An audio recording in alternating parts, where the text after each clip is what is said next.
10대 청소년 2명이 탄 전동 킥보드가 신호대기 중인 차 앞을 지나쳐 중앙선을 넘어갑니다. 바로 그때 맞은편에서 승용차가 달려오고 킥보드에 탄 청소년들은 그대로 날아갑니다. 아, 전동 킥보드 이거 미친 짓 아니에요? 이거 공중에서. 안전모도 쓰지 않아 한 명이 숨졌습니다. 시간이 지났지만 이른바 킥라니 문제는 여전합니다. 지난달 경기도의 한 공원에선 60대 보행자가 고등학생 2명이 탄 전동 킥보드에 치여 숨졌습니다. 공유 모빌리티가 늘면서 최근 4년 동안 관련 사고는 5배 이상, 사망자도 3배나 급증했습니다. 문제는 운전면허가 없는 청소년도 손쉽게 탈 수 있다는 겁니다. 그런 건 없고 그냥 결제하면 탈 수 있어요. 위험하죠. 헬멧도 안 끼고 하면. 현행법상 이런 공유 킥보드를 타려면 운전면허가 필요합니다. 하지만 계속해서 면허 등록을 미룰 수 있다 보니 무면허 미성년자도 마음만 먹으면 누구나 이런 공유 킥보드를 탈 수 있는 겁니다. 업체들의 방치 속에서 청소년 무면허 적발 건수는 6배 이상 늘었습니다. 3년 전 면허, 안전모 착용 의무화 등 관련 법이 강화됐지만 사고는 오히려 1.4배 늘었습니다. 전동 킥보드 대여업은 신고제라 전국에 몇 대의 킥보드가 깔렸는지조차 파악되지 않는 상황. 공유 모빌리티 확대 정책 이전에 근본적인 시민안전 대책 마련이 먼저라는 지적입니다. KNN 이민재입니다. 우클릭 마지막 검색어는 전동 킥보드로 고개 운전한 10대들입니다. 늦은 밤 교차로에서 순찰을 하는 경찰 앞에 도로를 활보하는 전동 킥보드 운전자 2명이 등장합니다. 중앙선을 넘나들며 위험천만하게 질주하는데요. 사고 발생 위험이 있다고 판단한 경찰은 즉시 도로 근처에 사복경찰을 배치하고 경찰차로 추격을 시작합니다. 하지만 경찰의 추격을 알아챈 킥보드 운전자들은 불법 유턴을 일삼으며 주행 방향을 수시로 바꾸며 달아났습니다. 이내 서로 다른 방향으로 흩어져 도망가는데요.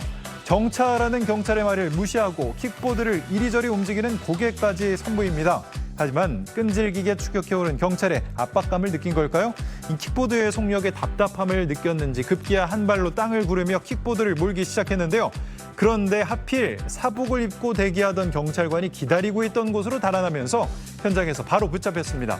이 경찰을 농락하며 아찔한 도주를 펼친 킥보드 운전자들은 10대 청소년들이었는데요. 이 경찰 조사 결과 이들은 원동기 운전면허도 없는 상태였다고 합니다.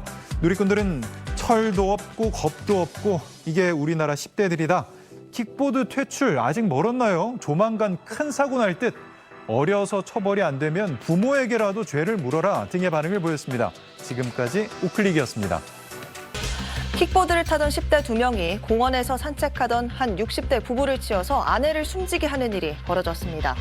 한데 2명이 함께 타고 가다 사고가 났다고 하는데요. 사고가 난 건 지난달 8일 저녁 7시 반쯤 일산 호수공원에서 산책을 하던 60대 부부가 난데없이 뒤에서 달려오던 전동 킥보드에 치였습니다. 사고 충격으로 부인 A씨가 넘어지면서 머리를 크게 다쳤고 병원으로 옮겨졌지만 뇌출혈로 사고 9일 만에 숨졌습니다. 남편 B씨도 부상을 입고 병원에 입원 중입니다. 사고를 낸 건 여고생 2명이었습니다. 경찰에 따르면 이들은 헬멧도 없이 킥보드 한 대를 빌려서 함께 타고 공원 자전거 도로에서 달리던 중 산책하던 부부를 친 걸로 나타났습니다. 또 킥보드를 몰았던 여학생은 원동기 면허도 없었습니다. 경찰은 가해 학생 2명을 교통사고 처리 특례법상 과실치사상 혐의로 불구속 입건했고 조만간 불러 조사할 예정이라고 밝혔습니다. 또 공원 내 자전거 도로가 현행법상 도로로 분류된다고 판단하면 무면허 사고 혐의도 추가할 수 있다고 설명했습니다. 이런 전동 킥보드 사고는 매년 늘고 있는데요. 지난해엔 2,400건가량 사고가 났고 24명이 숨진 걸로 집계됐습니다. 면허가 없는 10대들이 전동 킥보드를 몰다가 적발되는 경우도 폭증하고 있다 보니 이 업체들의 면허증 인증 절차가 부실하다는 지적이 꾸준히 나오기도 했습니다. 지난 2021년 5월부터 무면허로 전동 킥보드를 몰면 범칙금이 부과되도록 법이 바뀌었지만 10대들의 킥보드 무면허 운전 적발 건수는 오히려 늘고 있습니다. 지난 2021년 3,500여 건이었는데 지난해 2만 건이 넘은 겁니다. 입법 사각지대를 해소해서 전동 킥보드 공유 업체들이 면허를 의무적으로 확인하게 해야 한다는 지적이 나오는 이유입니다.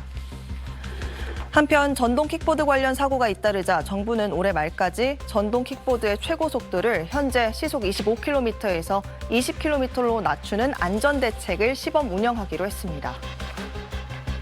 오늘 마지막 소식도 좋지 못한데요. 제목이 60대 대리기사의 안타까운 죽음입니다. 무슨 사연인가요? 예, 지난 7일 밤 광주의 광산구와 남구를 잇는 승용교 도로 위에 60대 A씨가 쓰러져 있다가 차에 치이는 사고가 있었습니다. 사고 당시 A씨는 헬멧을 착용하고 있었지만 온몸을 심하게 다쳐서 병원으로 이송됐다가 끝내 숨졌습니다.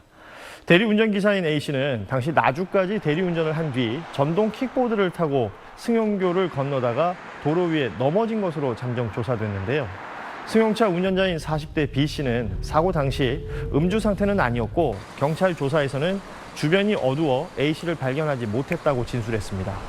경찰은 B씨를 교통사고 처리 특례법상 치사 혐의로 입건해 정확한 사고 경위를 조사하고 있습니다. 네, 내일은 좀 더 밝은 소식이 많았으면 좋겠습니다. 고맙습니다.